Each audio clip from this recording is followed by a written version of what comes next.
As you can see, this lawn has struggled a bit, and mainly because it had a very large tree with lots of ivy on, stopping anything growing in it at all. So okay, it's springtime, it's rained a bit, and what better to use than a Bulldog Springbok rake? And we'll demonstrate to you what all we're going to do. And Andrew's going to have a go now at raking, and I'll let him start raking, and we'll have a look at. And he's really just scratching. Let's go back down and have a look at what is being achieved.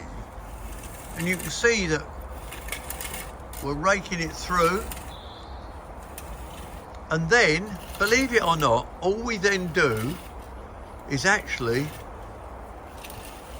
throw, and I mean throw, broadcast as they do. They call it broadcasting, I call it throwing. We throw the seed, the grass seed, onto it.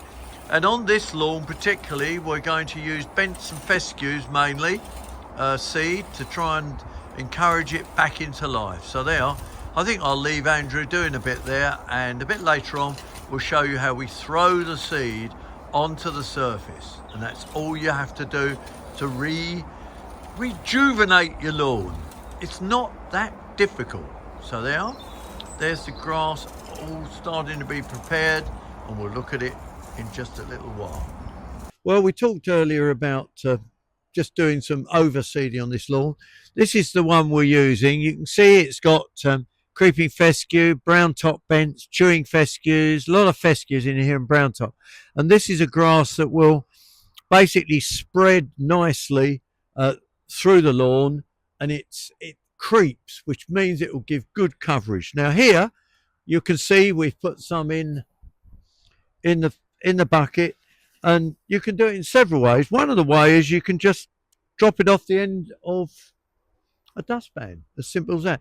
Let me show you then what we're going to do. You can see that this area has been scarified, and if I just gently, it's as simple as that. Look, nothing too fussy, just a bit of grass seed.